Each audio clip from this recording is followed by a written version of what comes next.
Maaf ya, ibu sekarang nggak bisa bayar hutangnya. Tapi, sebagai gantinya, gimana kalau pakai ini dulu? Sebelum lanjut ke dalam ceritanya, seperti biasa, absen dulu di komentar ya, dari daerah mana kamu berasal, dan jam berapa kamu nonton video ini.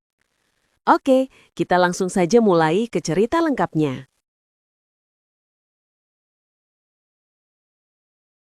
Siva, seorang janda berusia 45 tahun, masih terlihat sangat menarik. Penampilan yang terawat membuatnya tampak jauh lebih muda dari usianya. Ia baru 2 tahun bercerai dari mantan suaminya, Bimo. Perceraian itu terjadi murni karena kesalahan Siva. Dia ketahuan selingkuh dengan seorang pria yang usianya jauh di bawahnya. Sejak lama, Siva memang punya masalah dengan kepuasan dalam rumah tangganya. Ia merasa pernikahan dengan Bimo sangat datar. Rutinitas yang itu-itu saja membuatnya jenuh. Daripada memperbaiki masalah, Siva memilih mencari pelarian. Dan pelarian itu selalu mengarah pada pria-pria muda. Itu sudah menjadi keinginan baginya. Pria yang usianya jauh lebih muda, dan yang paling utama, pria yang masih perjaka. Aku nggak tahu ya Bim, tapi aku bosan. Kamu terlalu baik, terlalu biasa. Hidupku jadi nggak ada tantangan, kata Siva jujur pada Bimo beberapa bulan sebelum mereka berpisah.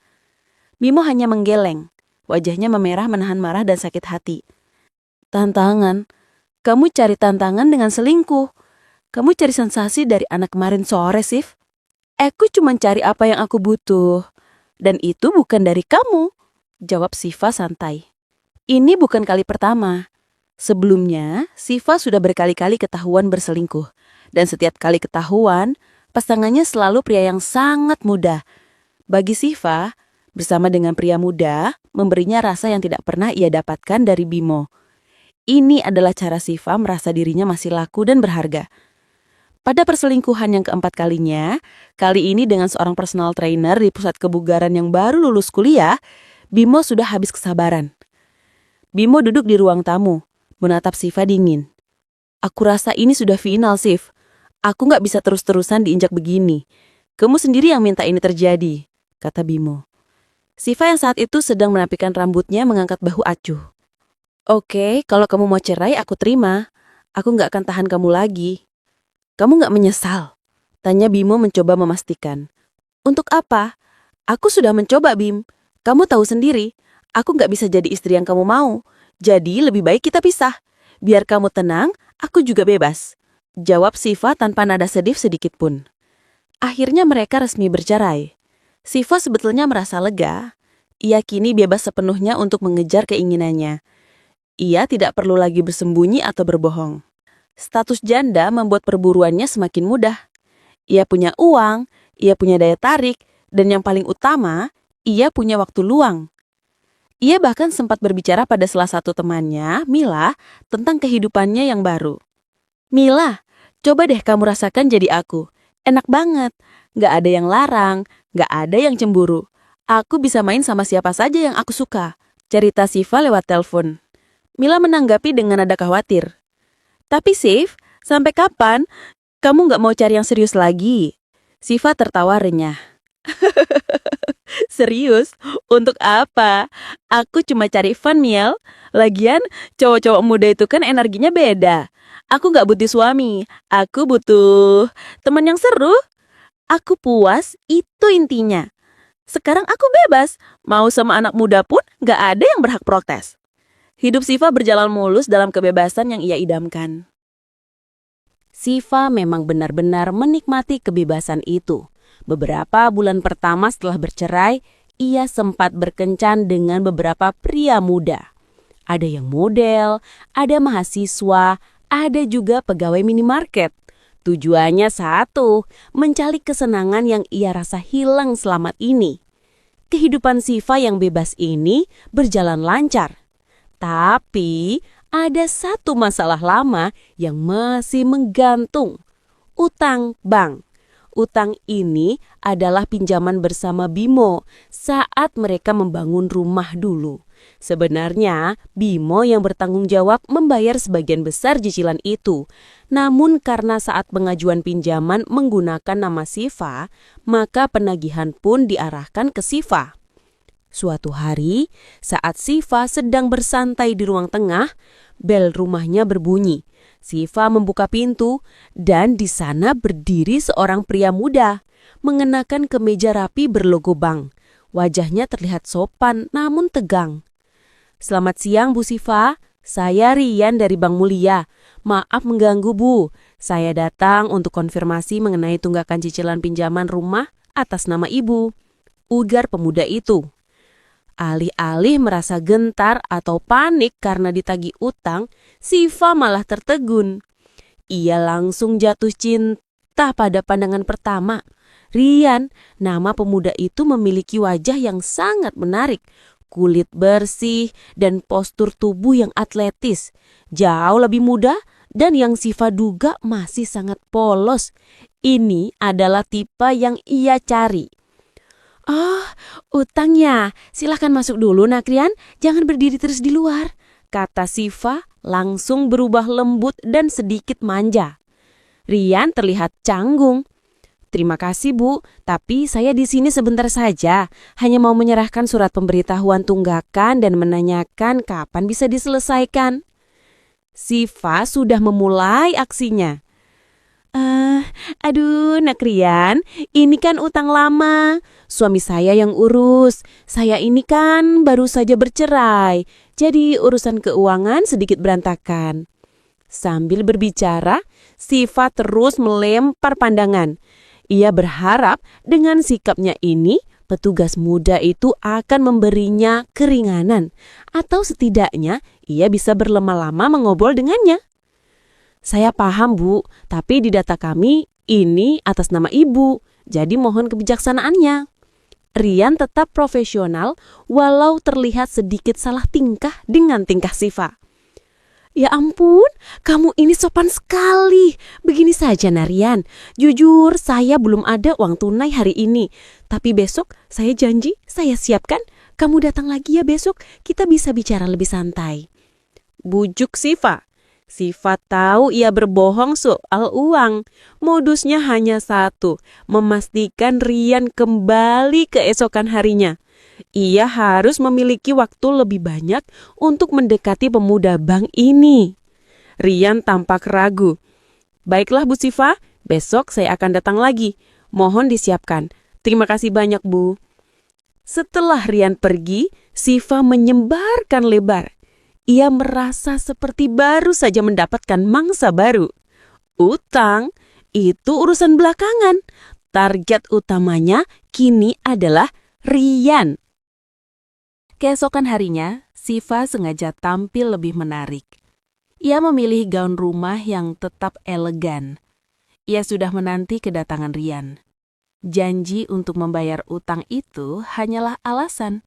Sebuah modus agar si pemuda itu datang lagi. Sebenarnya uang itu ia punya. Tapi buat apa buru-buru bayar kalau kesempatan emasnya hilang? Tepat pukul 1 siang, Rian tiba. Ia mengenakan kemeja yang sama rapinya dengan kemarin, membawa map berisi dokumen tagihan. "Selamat siang Bu Siva, saya datang sesuai janji Ibu kemarin.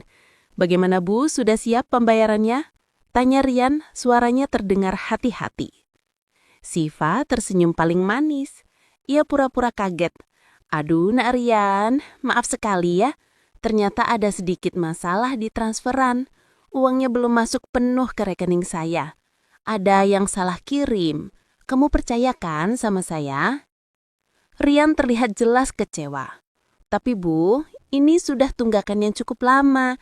Saya harus segera setorkan laporannya." Siva dengan cepat memotong, memainkan perannya sebagai wanita yang lemah dan butuh bantuan. "Iya, saya tahu. Saya janji besok pasti lunas. Saya janji. Tapi kasihan kamu kalau harus bolak-balik terus begini. Hari ini kamu masuk dulu Nak. Minum kopi atau teh? Jangan berdiri terus. Saya butuh teman bicara. Sudah lama saya kesepian di rumah sebesar ini." Rian awalnya menolak. Tidak usah, Bu. Saya harus kembali ke kantor. Sebentar saja. Anggap saja ini hiburan untuk saya. Kamu kan sudah bekerja keras menagih. Tidak enak kalau saya biarkan kamu berdiri di depan pintu begini. Desak Siva sambil sedikit menarik tangan Rian agar masuk. Akhirnya Rian menyerah dan masuk. Di ruang tamu, bukannya membahas Utung, Siva malah mengajaknya mengobrol tentang hal-hal yang sama sekali tidak berhubungan dengan bank. Kamu sudah lama kerja di bank? Kok masih muda sudah jadi penagih utang? Tanya Siva mencoba mencari tahu lebih banyak. Rian yang awalnya kaku mulai sedikit santai. Baru 1 tahun, Bu. Saya baru lulus kuliah, Bu. Ini pekerjaan pertama saya. Oh, baru lulus ya? Pantes, kamu terlihat masih sangat polos. Kata Siva sambil tertawa kecil membuat Rian salah tingkah. Siva terus melempar pujian dan pertanyaan pribadi. Kamu punya pacar, Rian? Pasti banyak cewek yang suka sama kamu ya? Rian menjawab dengan malu-malu. Belum, Bu. Saya belum sempat pacaran serius. Fokus kerja dulu. Mendengar kata belum, Siva semakin bersemangat. Ia tahu Rian adalah target yang sempurna. Muda, sopan, polos, dan yang paling penting belum terikat. Wah, sayang sekali kalau ganteng-ganteng begini belum ada yang punya. Kamu harusnya cari pacar yang dewasa, Rian, yang bisa mengarahkan kamu. Anak muda sekarang kan sukanya main-main. Siva menggoda. Obrolan mereka semakin jauh dari urusan utang. Rian mendengarkan Siva yang banyak curhat tentang kesepiannya setelah bercerai. Siva sengaja menampilkan sisi dirinya yang rentan, yang ia tahu akan meluluhkan hati pria muda. Maaf ya Rian, saya jadi banyak cerita.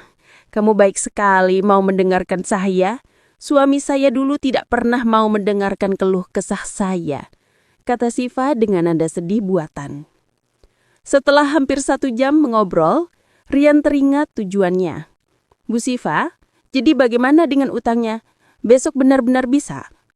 Tentu, besok pagi saya pastikan uangnya sudah masuk. Kamu datang lagi ya? Anggap saja sambil silaturahmi, kata Siva dengan mata berbinar penuh harap. Rian yang awalnya hanya ingin profesional, kini mulai merasa ada yang berbeda. Sikap Siva yang ramah, penampilannya yang cantik, dan perhatian yang Siva berikan membuat Rian mulai merasa tertarik.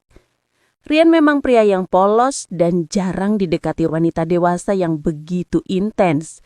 Ada getaran aneh yang mulai tumbuh di hatinya, walau ia tetap berusaha bersikap profesional. Baik Bu Siva, saya permisi dulu. Besok pagi saya datang. Tolong siapkan ya Bu, kata Rian sambil berdiri. Kali ini tatapannya ke Siva sedikit lebih lama dari sebelumnya. Siva tersenyum puas. Ia berhasil. Utang itu sudah menjadi tiket masuknya. Sore hari itu, Rian datang lagi. Ini adalah hari ketiga Rian bolak-balik ke rumah Siva. Ia datang tidak dengan wajah kesal. Justru ada semacam perasaan ingin bertemu. Siva sudah menunggu. Kali ini, ia tidak menunda lagi. Ia tahu, utang harus dibayar agar Rian tidak curiga. Dan yang paling penting, agar Rian merasa nyaman datang lagi tanpa ada embel-embel pekerjaan. Selamat sore Bu Siva, saya datang. Sapa Rian di depan pintu. Sore Nak Rian, ayo masuk. Sudah saya siapkan uangnya. Kali ini saya janji lunas, tidak ada alasan lagi, kata Siva sambil tertawa renyah. Mereka pun duduk di ruang tamu. Siva menghitung uang tunai yang jumlahnya cukup besar dan menyerahkannya kepada Rian. Rian menerima uang itu dan segera membuatkan kwitansi bukti pembayaran. Ini kwitansinya Bu, terima kasih banyak. Akhirnya tunggakannya selesai juga, kata Rian lega. Sama-sama, terima kasih juga sudah mau bolak-balik ke sini. Maaf ya saya merepotkan, jawab Siva nadanya lembut. Rian segera beranjak. Kalau begitu saya permisi dulu Bu, saya harus segera setorkan uang ini ke kantor. Saat Rian baru saja membuka pintu, tiba-tiba langit yang sejak tadi mendung langsung menumpahkan hujan deras. Bunyi air menghantam genting dan aspal terdengar sangat kencang. Dalam hitungan detik, halaman rumah Siva sudah digenangi air. Ya ampun, hujannya deras sekali, ujar Rian sambil melihat keluar. Lihat Rian, itu tandanya kamu harus diam dulu di sini. Nanti kamu bisa sakit kalau nekat hujan-hujanan, kata Siva dengan nada penuh perhatian yang sangat tulus, atau setidaknya terdengar tulus. Rian merasa canggung. Ia harus segera kembali, tapi ia juga tidak mungkin menerobos hujan selebat itu. Tapi Bu, sudah, santai saja. Anggap saja ini rezeki kamu bisa istirahat sebentar. Kita ngobrol lagi, saya bosan sendirian. Potong Siva sambil kembali duduk di sofa. Mau tidak mau, Rian ikut duduk. Siva kembali memulai obrolan ringan, tapi ia cepat mengerahkan pembicaraan ke hal-hal yang lebih pribadi. Ia mulai menceritakan betapa sepinya hidup sebagai janda. Kamu tahu Rian, kalau malam suka sepi sekali. Rumah sebesar ini rasanya jadi dingin. Saya kadang bingung mau melakukan apa. Curhat Siva menatap Rian dalam-dalam. Rian yang merasa tersentuh dengan kejujuran Siva hanya bisa diam mendengarkan. Saya turut prihatin, Bu. Tidak apa-apa, saya sudah terbiasa. Kadang kalau sudah suntuk sekali, saya cari hiburan sendiri.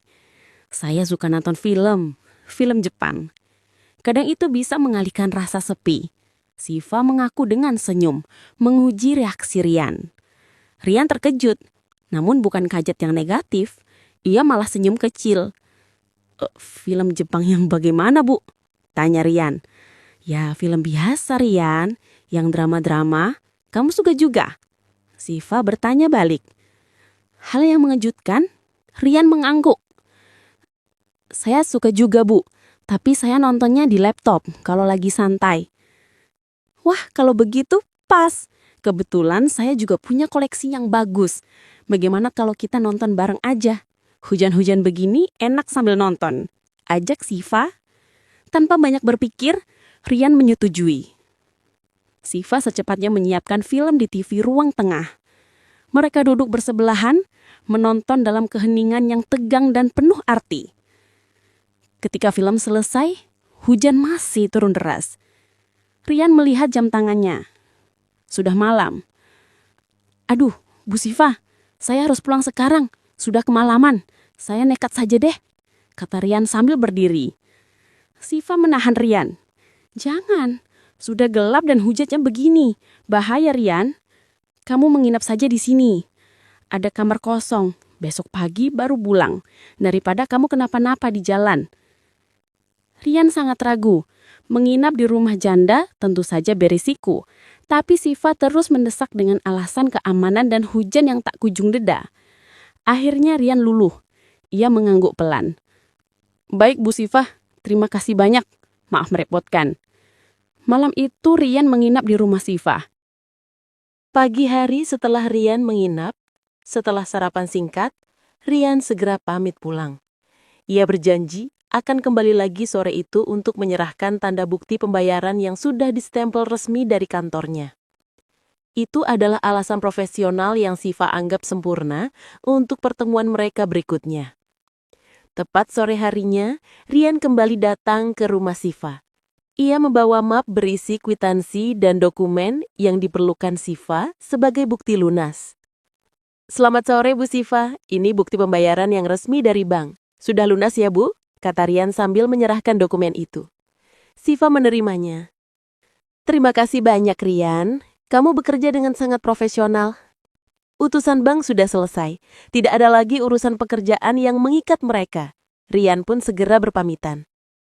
Kalau begitu, saya permisi dulu, Bu. Selamat sore, kata Rian. Namun Siva segera menahan Rian. Tangannya menyentuh lengan Rian dengan lembut yang penuh arti dan keseriusan. Tunggu, Rian. Ada yang ingin saya bicarakan. Ini penting, kata Siva, nadanya sangat serius, jauh dari gaya menggoda yang biasa ia tunjukkan. Rian terkejut melihat perubahan sikap Siva. Ia duduk kembali, menatap Siva dengan bingung. Ada apa, Bu? Siva mengambil nafas dalam-dalam. Ia tahu ia harus jujur dan to the point. Ini bukan lagi permainan. Rian, saya tahu kamu mungkin berpikir saya ini wanita aneh. yang gampang sekali main-main, apalagi sama pria muda. Itu memang benar.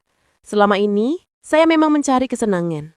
Mencari api yang tidak pernah saya dapatkan dalam pernikahan saya. Siva memulai pengakuannya. Rian diam mendengarkan. Ia menunggu kemana arah pembicaraan ini. Aku punya keinginan pada pria muda, Rian. Aku nggak bohong. Aku sudah sering berpacaran dengan pria-pria yang jauh lebih muda dari aku. Tujuannya cuma satu. Aku suka merasa kuat dan diinginkan. Lanjut Siva, matanya menatap lurus ke mata Rian. Tapi entah kenapa, saat aku bertemu kamu, rasanya berbeda. Berbeda bagaimana, Bu? Tanya Rian. Berbeda. Kamu itu polos, kamu sopan, kamu punya attitude yang baik. Aku sudah coba goda kamu habis-habisan, tapi kamu tetap profesional. Kamu nggak seperti pria-pria muda lainnya yang mudah tunduk. Aku suka itu. Aku merasa tenang saat di dekat kamu. Bukan cuma perasaan sesaat. Malam kita nonton film kemarin, itu membuat aku sadar. Aku merasa nyaman, Rian. Siva menghela nafas, mengumpulkan keberaniannya untuk mengungkapkan inti dari pembicaraan ini. Aku gak mau main-main lagi, Rian. Aku lelah dengan drama. Aku ingin membangun sesuatu yang serius. Aku ingin kamu. Ucap Siva. Rian benar-benar terdiam. Ia tidak menyangka obrolan ini akan mengarah ke sana. Maksud ibu? Tanya Rian pelan. Siva tersenyum tulus.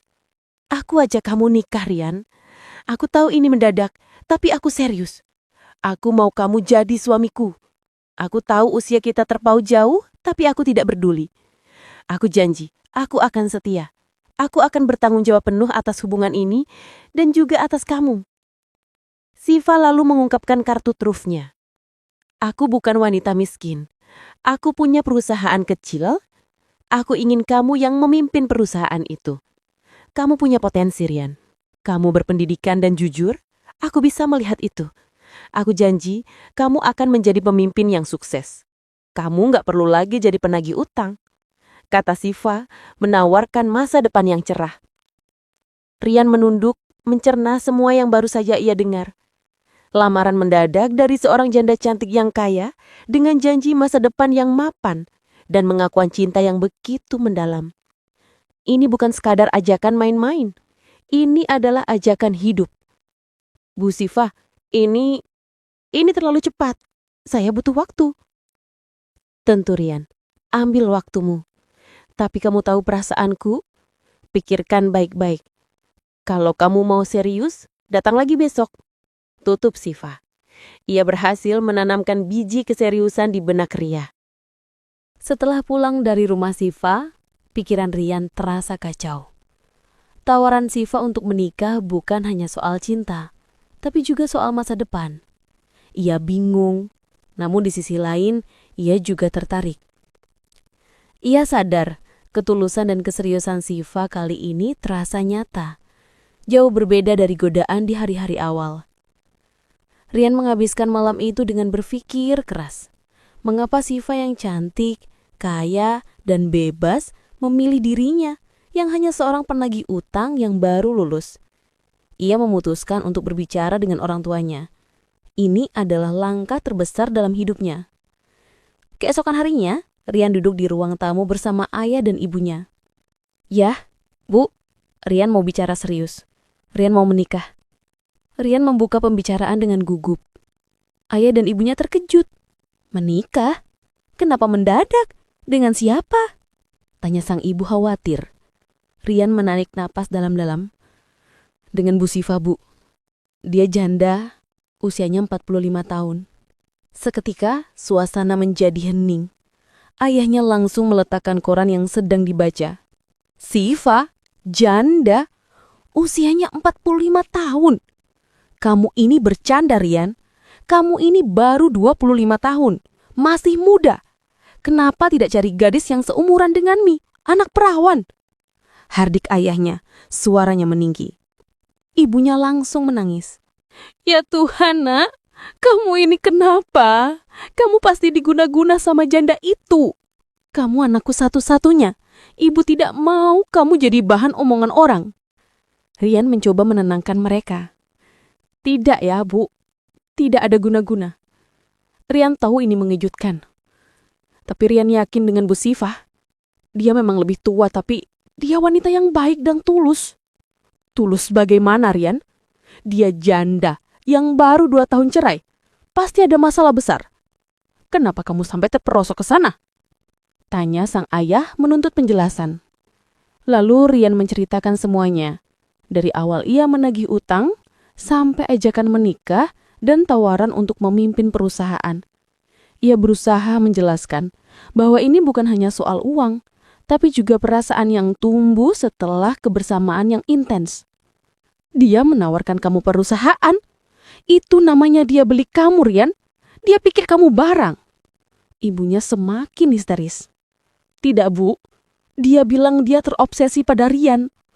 Tapi kali ini perasaannya berbeda. Dia mau serius. Dia mau bertanggung jawab dan setia. Dia ingin membangun hidup baru yang mapan bersama Rian. Kata Rian, mati-matian meyakinkan. Setelah perdebatan panjang, ayah Rian mengambil keputusan. Baik, kalau kamu memang serius, bawa wanita itu ke sini. Biar ayah yang bicara. Ayah mau lihat seberapa tulus dia mau menikahimu. Bukan cuma main-main atau memanfaatkan kamu. Rian merasa sedikit lega. Ia segera menghubungi Siva dan mengajaknya bertemu orang tuanya. Keesokan harinya, Siva datang dengan penampilan yang sangat sopan dan elegan. Jauh dari kesan menggoda. Siva berbicara dengan ayah dan ibu Rian dengan penuh hormat. Bapak, Ibu, saya mengerti kekhawatiran kalian. Usia saya memang jauh di atas Rian. Tapi saya datang ke sini bukan untuk main-main. Saya minta maaf atas masa lalu saya yang kelam. Lalu, apa jaminan kamu tidak akan mengkhianati anak saya lagi? Kamu sudah berkali-kali selingkuh, Siva. Tanya sang ayah Rian langsung ke inti. Siva menatap ayah Rian. Jaminan saya adalah kesungguhan saya untuk menikah. Saya sudah bosan dengan kehidupan main-main, Pak. Saya ingin pemimpin yang jujur dan bertanggung jawab untuk hidup saya. Dan saya melihat itu ada pada Rian. Siva lalu mengulang tawarannya. Saya ingin Rian menjadi pemimpin di perusahaan saya. Saya akan mendidiknya, mengarahkannya, dan memastikan dia sukses. Dengan begitu, saya tahu Rian akan selalu bersama saya, dan kami bisa membangun bukti bahwa cinta kami tulus. Saya janji, saya akan setia dan bertanggung jawab penuh. Kata Siva dengan nada yang meyakinkan. Ayah dan ibu Rian terdiam, melihat kesungguhan dan tawaran Siva yang sangat konkret, janji setia dan tawaran posisi. Mereka mulai melunak. Mereka melihat bahwa Siva tidak datang dengan tangan kosong. Siva datang dengan janji kemapanan dan masa depan yang terjamin bagi putra mereka. Akhirnya dengan berat hati, ayah Rian mengangguk. Baiklah Siva, kami pegang janji kamu. Kami izinkan kalian menikah. Tapi ingat ya, kalau kamu macam-macam, kami tidak akan diam. Siva tersenyum penuh kemenangan. Terima kasih Pak. Bu, saya janji Rian akan menjadi suami dan pemimpin yang sukses. Setelah mendapatkan restu dari orang tua Rian, persiapan pernikahan Siva dan Rian berjalan cepat. Meskipun mendapat bisik-bisik dari tetangga dan kerabat tentang perbedaan usia dan status janda Siva, mereka berdua tidak peduli. Mereka fokus pada keseriusan hubungan mereka. Pada hari pernikahan, Rian terlihat gagah dengan pakaian pengantin. Sementara Siva tampil sangat cantik dan memukau. Senyum mereka berdua memancarkan kebahagiaan yang tulus, jauh dari kesan main-main. Setelah resmi menikah, Siva langsung menepati janjinya. Rian tidak kembali bekerja sebagai penagih utang. Ia langsung diangkat sebagai manajer operasional di perusahaan jasa yang dikelola Siva. Kamu harus belajar banyak, Rian. Aku tahu kamu cerdas, tapi di bisnis ini ada banyak hal yang harus kamu kuasai, kata Siva kepada suaminya. Rian menyambut tantangan itu dengan antusias. Tentu sayang, aku janji. Aku akan membuktikan bahwa keputusanmu memilihku itu benar. Aku akan membuat perusahaan ini maju. Siva mengawasinya, membimbingnya, dan memberikan modal serta kepercayaan penuh. Rian yang memang berpendidikan dan jujur dengan cepat belajar. Ia membawa energi baru, ide-ide segar, dan sistem kerja yang profesional ke dalam perusahaan Siva.